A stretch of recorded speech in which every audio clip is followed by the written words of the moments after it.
Hill. I am a phlebotomist at United Blood Services Las Vegas. I wanted to talk to you today about the job of a phlebotomist. Some people think that our jobs are not important, but we are the first line in defense of helping to save many people's lives. The work of being a phlebotomist goes further than just drawing blood from a patient. The actual job of a phlebotomist is to help save a life. We test for various ailments and disease, as well as to prevent iron overload called hemochromatosis. You might ask yourself, is being a phlebotomist so important? The answer is in the definition of phlebotomy. Phlebotomy is the letting of blood for transfusion or diagnosis, or experiment, especially formerly in the treatment of disease, called vivisection. In the early days of phlebotomy, people knew that drawing blood would help people. They just did it in rudimentary ways. According to an article published in 2009 called Medical Technologist, which can be found in the Gale Virtual Library, it states that ancient people did not understand the role of blood, but they knew it was vital. Some believed that might even be home of the soul. Early Egyptians bathed in blood, hoping this act would cure illnesses or reverse the aging process. Some Romans drank the blood of dying gladiators in order to acquire the athlete's strength and bravery. Over time, scientists began to understand how blood functioned, and they searched for ways to collect it. Transferred from one person to another, they used methods that lacked sterile procedures as we do today.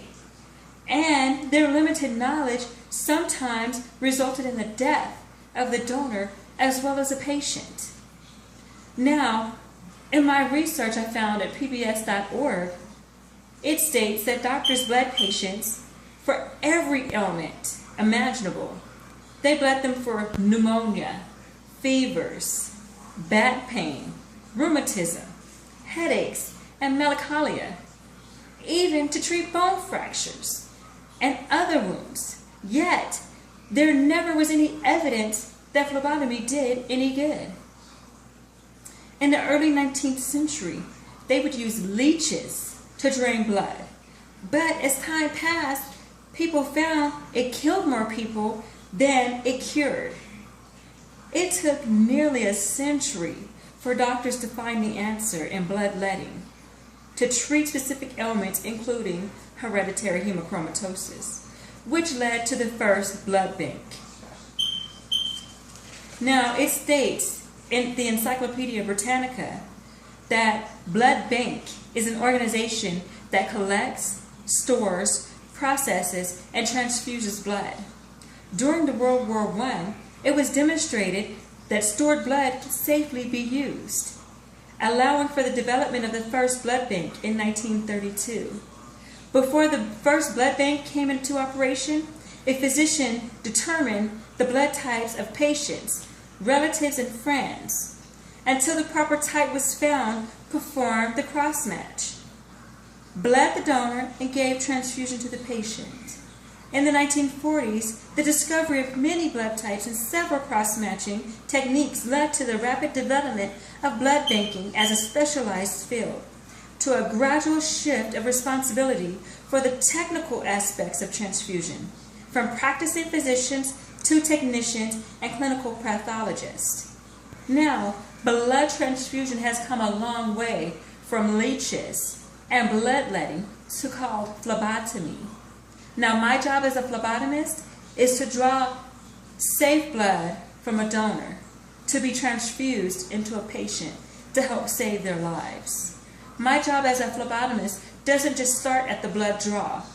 It starts as the interview process, as I interview my donors. Then it goes to the lab, to their process to make sure that that blood is safe, to where it's transfused into the donor safely to help save their life or cure different ailments. This is why I am a phlebotomist today, because I feel that I help save a life. I feel that I am the first one to help save someone's life before they even get to the hospital. Thank you.